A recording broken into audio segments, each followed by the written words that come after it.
Hi, this is Vantage Point, and on this show, we try to bring you opinions from thought leaders worldwide. And today, I'm very honored to have a very special guest who is at the international forefront highlighting issues pertaining to environment, education, and sustainability. He also has worked with numerous governments and business leaders across the world, and I'd like to welcome Sir David King. He is the former Chief Scientific Advisor to UK government, and he is also currently the Chancellor of the University of Liverpool, among the many hats that you wear. You are here to deliver a keynote address in conjunction with the launch of the International University of Malaya and Wales, as shown behind here. The role of universities is just not to educate, but also to be relevant to the society and to foresee what kind of needs and challenges that we have, and universities have the capacity, intellectual capacity, to be at the forefront to solve all these kind of issues. So earlier during your presentation, you were mentioning about some of the biggest challenges that we face in our time. Perhaps you could tell us more about that first before we go into the education bit.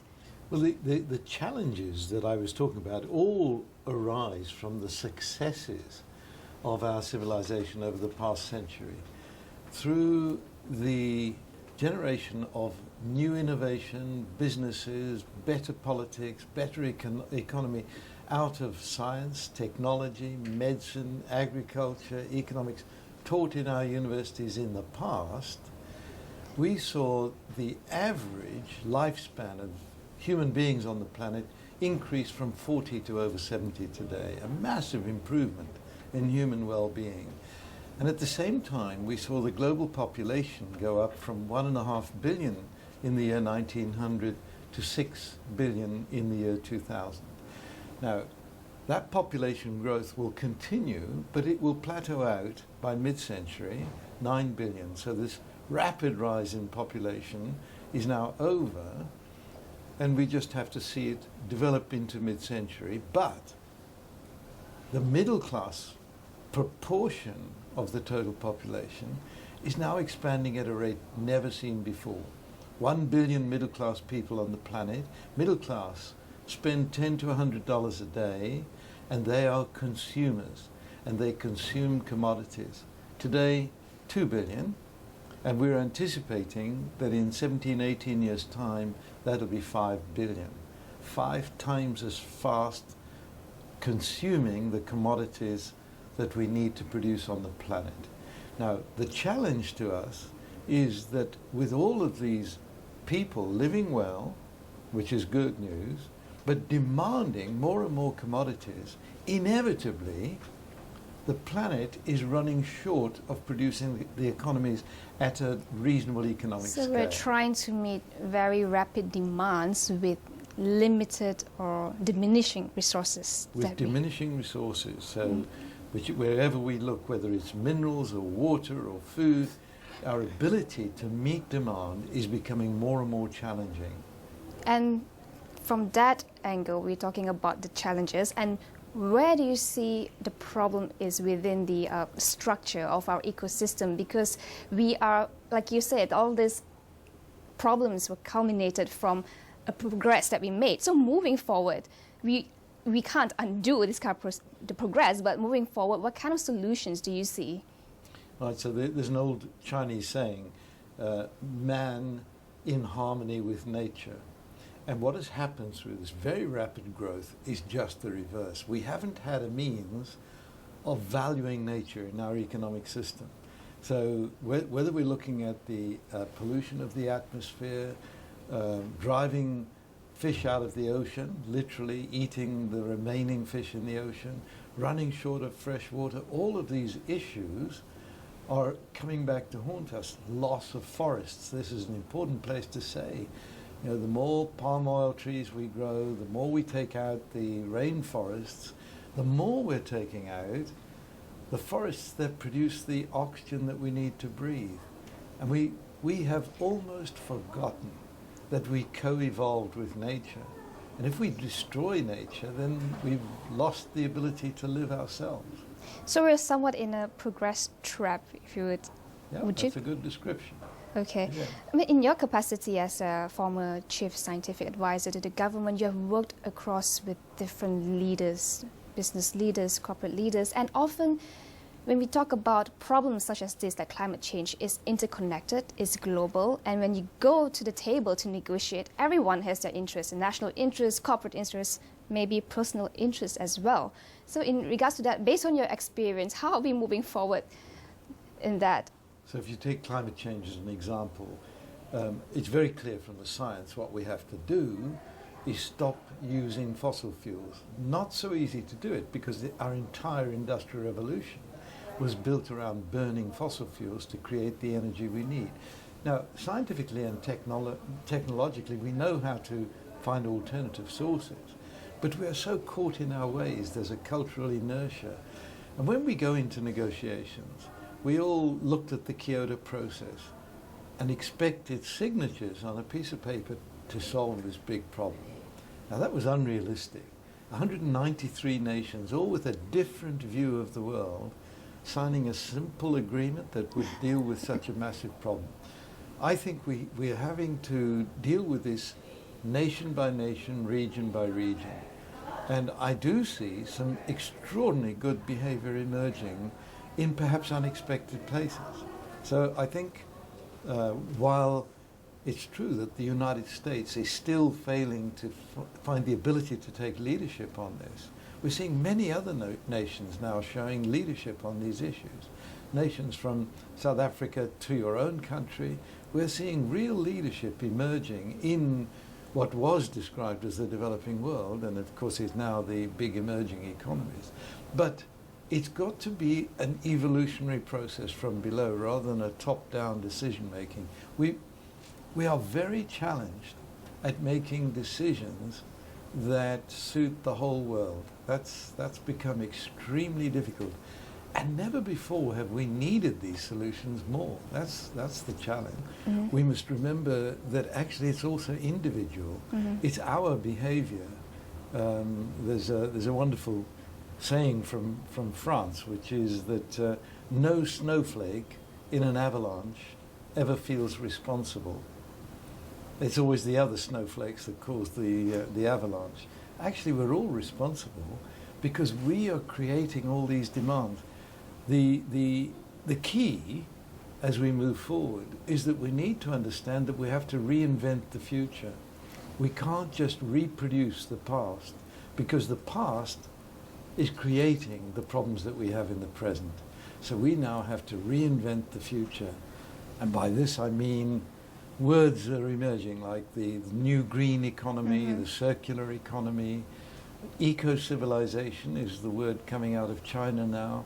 These are very good descriptors of the way we need to go. Maybe we can link it back later to a bit of education. We'll go for the first commercial break. We'll be back shortly to talk more about this, so stay with us.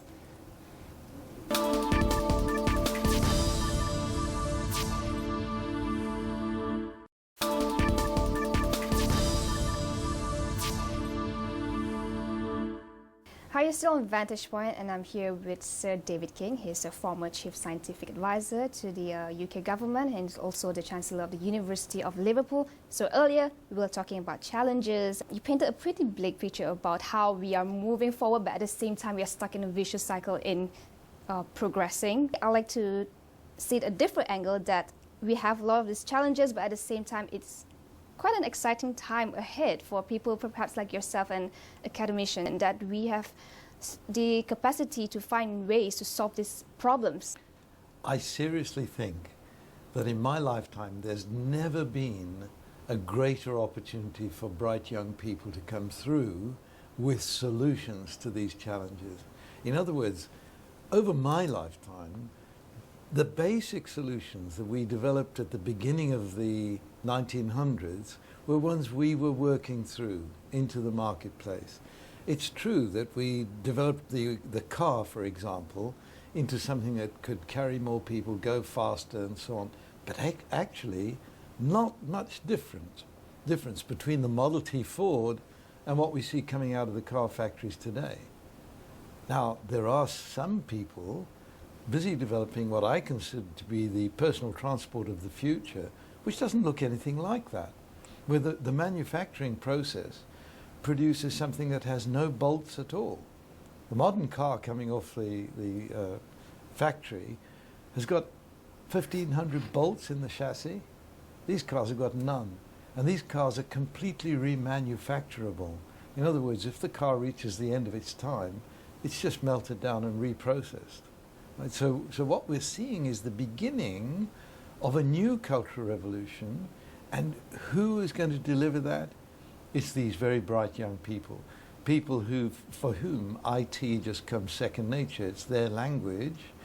And for whom modernism has no fears. They're the people who are coming into the world, see the challenges, and will provide the solutions. So when people ask me, what are the solutions going to be, I turn around to the young people in our universities and say, you tell me. Speaking from a perspective of a young person, we talk about education, and one of the pertinent worrying trend is higher education costs, which also culminates from a rising cost of living, increasing commodity prices, and all this together. So what are your opinions on that? So we're going to go through a very challenging time. Commodity prices are higher in real terms than they've ever been before. So whether we look at food, whether we look at energy, whether we look at minerals, we are seeing higher and higher prices. The reason we're seeing higher prices is because we haven't yet come in with alternatives. But it's these high prices that are going to drive the alternatives through. The simple solution could have come before this happened, but it actually needs the prices to go up so that people can see now we need alternatives. We can beat the current technology with alternative technologies that are more attractive and are cheaper. So I think there's the opportunity. But it is going to be an uncomfortable time while we re-gear, while we rethink, while we work out how we move forward. From the institution of higher learning perspective, are they fast to react to this kind of changes with the convergence of technology? And we see more online education like Khan Academy, Coursera, and Udemy, and Right. this kind of innovations that is there. So how would it change the education sector? You've raised a very important point, online. So the university students today have the opportunity when they're sitting at home to watch the world's greatest physics teacher giving a lecture in Berkeley or in Cambridge University online. So what you're in this new situation where you don't only rely on the very good teachers you have in your own institution, you can actually catch up with what is happening around the world. Now, I'm not going to paint too rosy a picture, however, because the problem is that the teachers are often themselves taught in the old way and want to continue with that process. So it requires an understanding of the need for change by the people involved in delivering higher education. What we're doing today is teaching university students who are going to have to deliver on the basis of that education for the next 40, 50 years, right, for the rest of their working lives. So what we've got to focus on teaching is not only the ability to do physics, to do engineering, to do economics, not only that, but to think creatively so that as you move forward out of the university, you're the one thinking out of the box. It's creative thinking that's going to take us forward. And by the way, that's much more exciting than just reproducing what has gone before. And how do you see the role of perhaps universities, its relevance moving forward? Well, here's a very important point. My career was all in the university sector, and then I was parachuted in from the University of Cambridge, where I was head of chemistry, into the government as a chief scientific advisor.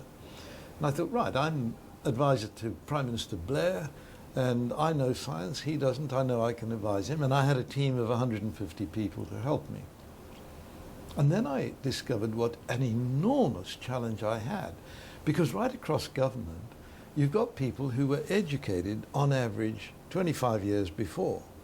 And so what they were delivering as solutions to problems were actually out of date.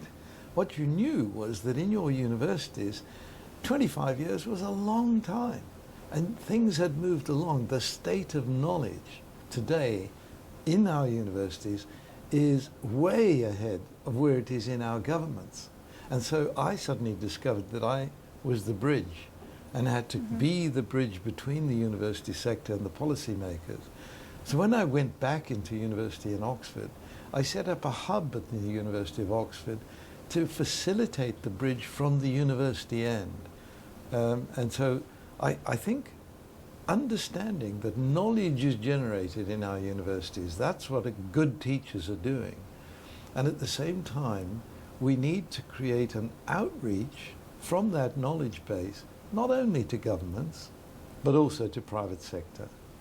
Okay, we'll talk a bit more about that, linkages and networking with private sector, and also across the world. We look at Asia, we have a rising young population, and what are some of the opportunities you see in Asia, and how can we leverage with perhaps a partnership with our Western counterpart? We'll talk about that shortly after this break. Stay with us.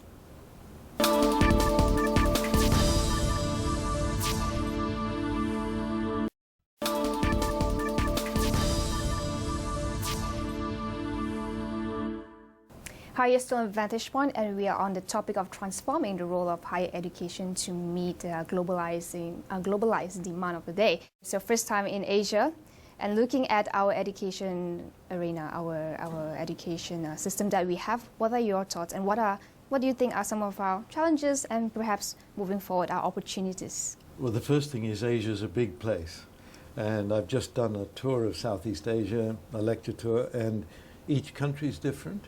And the local challenges are different, and that's not surprising. I think what is exciting in this new globalized world and the globalized higher education sector, with what we were discussing before, the ability to key into what is happening anywhere in the world, is that we can use the best expertise from wherever it is to generate the way forward. And I think that is absolutely key. So the generation of new institutes, such as this one, that bring together expertise from, if you like, the old world into the world of this century, Asia, is critically important. I think it's important for us as well. Why do I say that? It's because the truth is that much of the new knowledge is still being generated in Europe, in Japan, in the United States. And so we have something to offer to these societies which are undergoing this exciting period of development.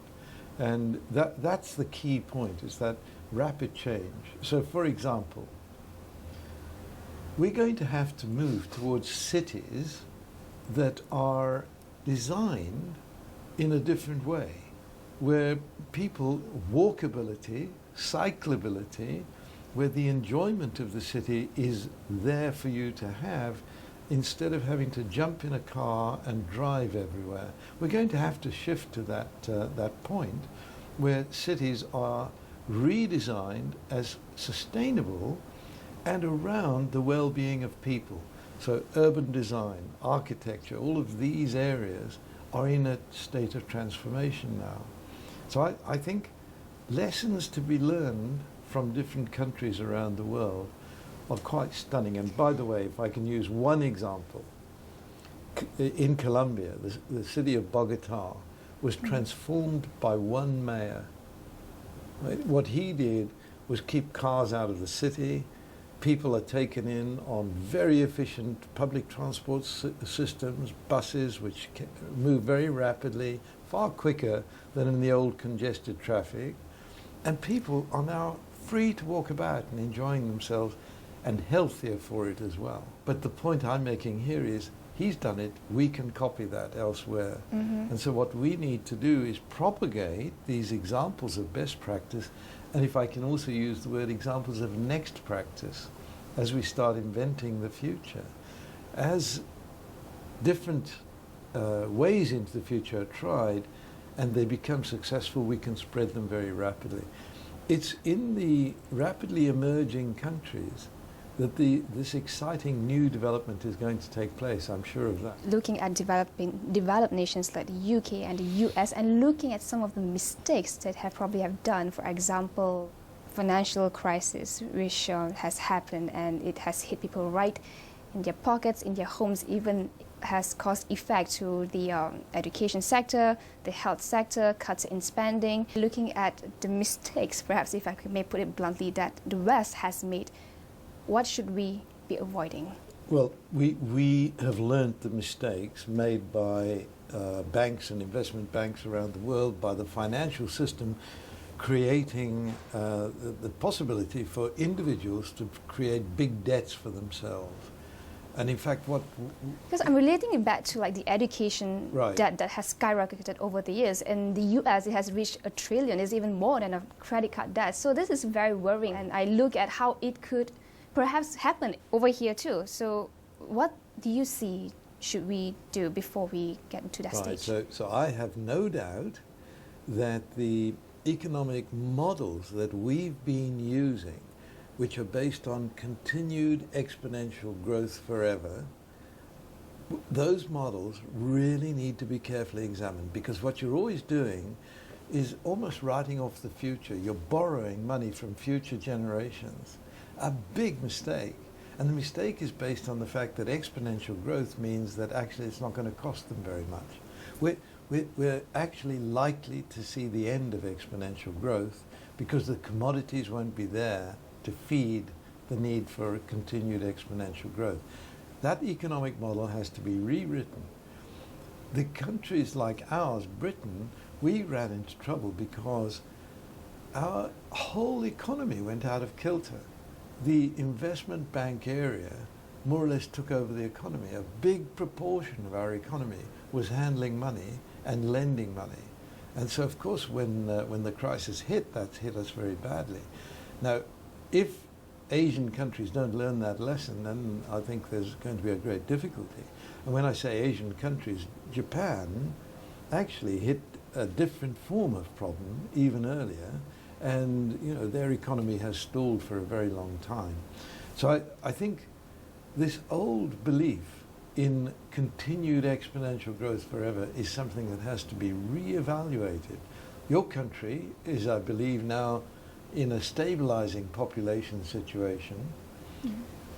Is it going to continue to be based on exponential growth, 8% per annum into the future, and based on what is likely to be a poor distribution of wealth amongst the population, or is it going to be a different model? I think these are the big questions. From your opinion, what do you think is the best model suited for a developing country who wants to move to a high-income nation, who needs quality human capital and perhaps more R&D? And we're talking about education, the education sector itself. Well, I can talk from my own personal experience of being an advisor to the government of Rwanda over the last 10 years. And there's a country that has 8% growth per annum. It's one of a very small number of countries that has managed that while getting the Gini coefficient to move in the right direction. So in other words, the poorer people are getting better off as well as the upper middle class people emerging. So Rwanda's getting it right. Big focus on education. 2,000 undergraduates at university in 1994, 76,000 now. So you've got this massive explosion in education. But it's a managed process. So I think when I say managed, I think government intervention with people to see that it is an equitable growth process is very important. Do you know what is the most important word in Rwanda? Inclusivity. We're all in this together. And so there has developed a sense in which we're all helping each other to get there. I think that's it's a philosophical factor, and I do believe we need a renaissance. We need to rethink what were our priorities. I really hate to say this, but our priorities in the past have been, skewed. I want to have a big car and burn a lot of petrol because then I'm seen to be important. I want to have a big house and leave the doors open and air conditioning the whole planet because I'm wealthy. Yeah. We have to turn that upside down. We have to say, my goodness, what are you doing to nature? We're not respecting people who are doing that. We need to invert. To change the mindset. Yes. Starting from individuals, I believe. It starts with the individual, Okay. but Right. then we're all in it together. Right, thank you so much, Sir David. Thank you very much. And thank you for watching Vantage Point. And if you have any questions, you can email or Facebook or even Twitter us at Astro aWani. And that's all for this episode. We'll see you again. Thank you and goodbye.